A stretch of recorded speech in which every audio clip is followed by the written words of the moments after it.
Hello, dear friends of Tropical Green. It doesn't get any greener. You can already see what the topic might be. About strawberries, exactly. And today, it's about Fragaria. Fragaria appears with about 14 species. Fragaria belongs to the rose family. Rose family like most other fruit trees we have, such as apple, pear, cherry, plum, all rose family.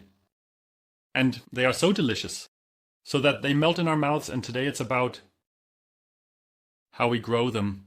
But first, a few facts about these sweet little fruits. Sweet little fruits is a bit of an exaggeration here now, like this.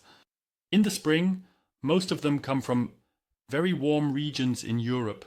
These here are from Spain. They are now very, well, certainly fully ripe, absolutely tasty strawberries. I'll take a bite to test their tastiness.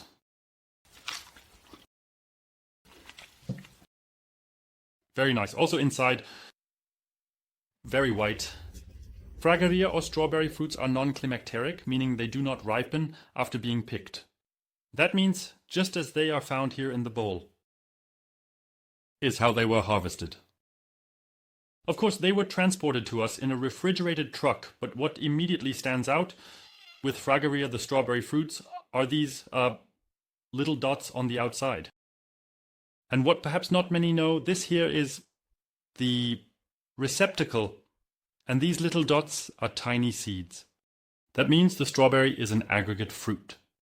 And what we practically eat here when we snack on these fruits are many are seeds. And these seeds are also the same as the ones you can sow, which you find here.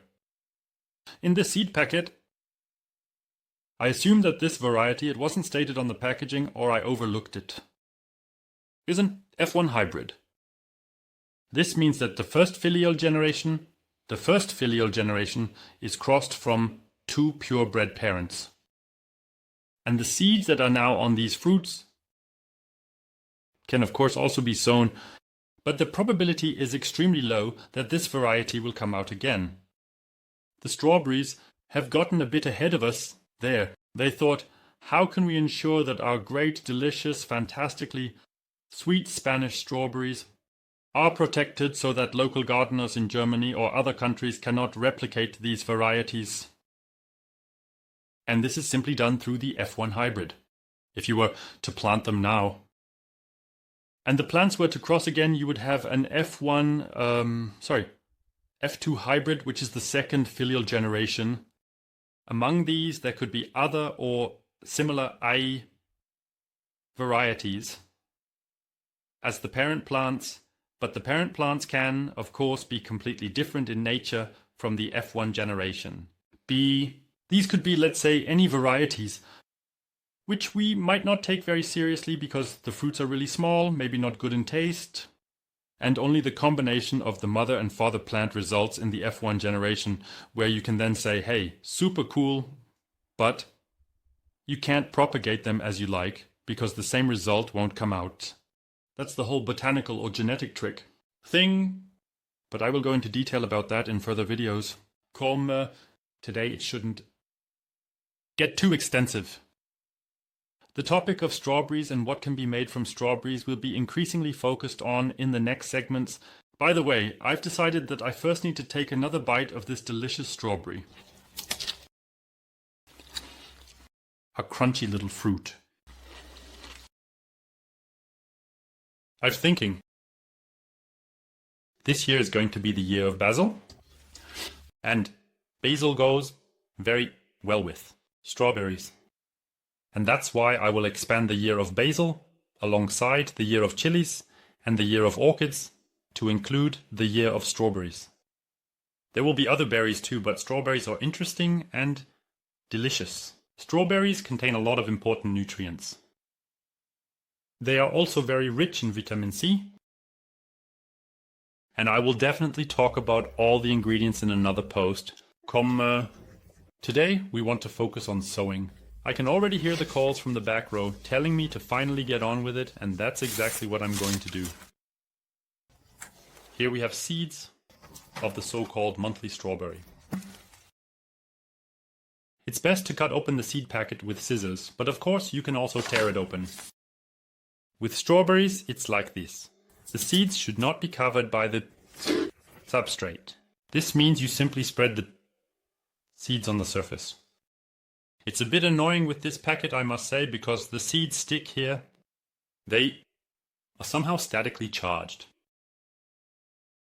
But it also has the advantage that not too many of these little seeds come out. This means I somehow have to distribute them into other small parts. Nevertheless, now they are spread out. A few are also spread on the table. Great, but not so dramatic.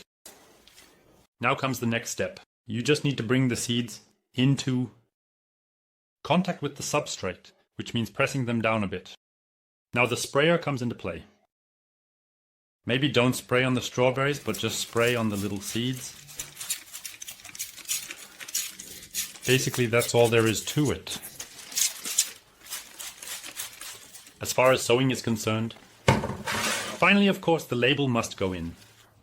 Now comes what you should do, which is crucial because strawberries need up to 6 weeks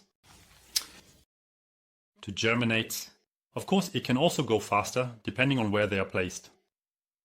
The temperature should also consistently be around 20 degrees. What you can do now, of course, is to keep everything moist.